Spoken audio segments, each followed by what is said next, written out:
like me, one of your favorite times of year to fish has got to be the fall. Bass start to move from their deep water summertime places, and they move up out of that deep water, and they start to move shallow in the backs of pockets and the backs of creeks.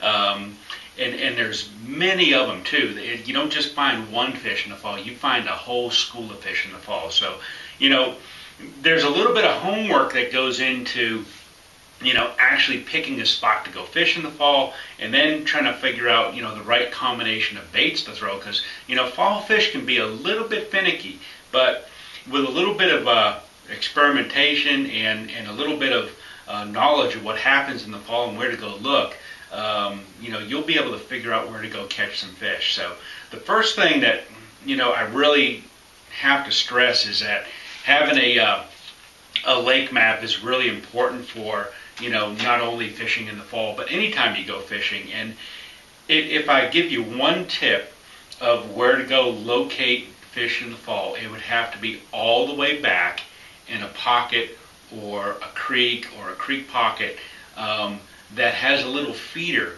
going into it.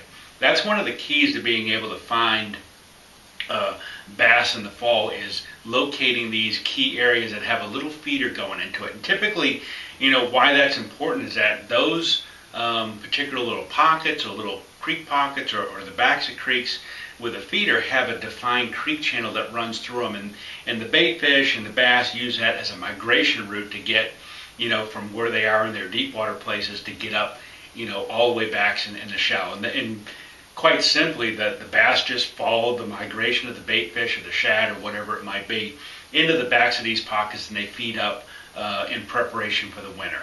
So look on your lake map and make a circle around a bunch of different places that you can get to pretty easily that have a creek channel that runs into, or a feeder creek that runs into the back of a pocket or back of a creek pocket, something like that.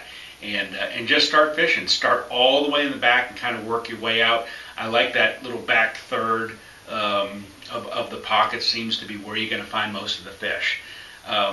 The next thing is, what kind of bait do I want to throw? And for me, I've had more success scaling down my baits as opposed to fishing, bigger, bulkier baits like we'd maybe do in the summertime, big giant crankbaits or big spinner baits or big topwaters. I'm going to downscale quite a bit and try to match the size of the bait fish to the size of the baits that I'm going to fish. And there's a lot to be said about throwing a little 1/8 ounce buzz bait. This is a little tiny, 1/8 ounce bait with a little tiny blade on it. You can throw this bait surprisingly a long way on bait casting gear with 12 or 14 pound test, and it matches the size of the bait fish perfectly.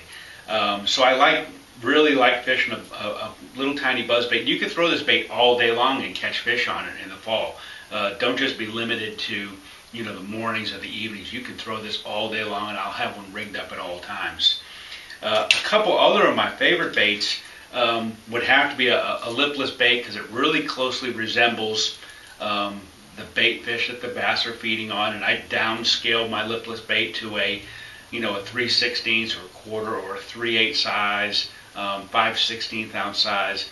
Something that's probably 2.5 to 2 3/4 inches long, and something that also suits me for fishing shallow water. Now, once you get into the backs of these, little pockets, you're probably dealing with, anywhere from, a foot to maybe 5 foot depth in water. So you want a bait that, you can fish effectively in that shallow water. So this little downscaled version of this Rip and Wrap from Rapala is a perfect size to match the bait fish. So that's another easy bait. Just simply throw it out and wind it in, and let it come in contact with any little piece of cover. Stop and go retrieve. Give it something a little bit different, and you'll generate some bites.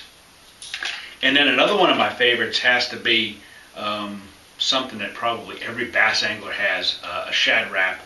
And this past year, Rapala has introduced a couple new sizes, a size 4, a size 5, and they're perfect size baits to replicate the forage that the bass is feeding on. So, and they also dive a little bit shallower too. They'll dive 4, 5, 6 feet deep on a spinning rod with maybe 8 or 10 pound test monofilament line, and that's an awesome bait when the fish get really spooky and they don't really want to bite. You've got, maybe bright bluebird conditions and no wind, and there's really, not much activity going on.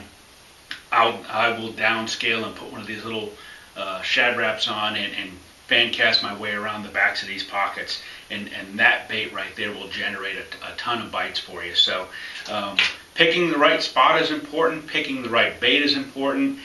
Put all these combinations together and you'll be on your way to catching a lot of fall bass. I'm Mike DelVisco. I'll see you on the water. And for more bass fishing info, log on to FINS'nTALES.com or like them on Facebook. Fins and Tales, your hotspot for bass fishing stories, videos, people, places, events, how-tos, product reviews, and so much more.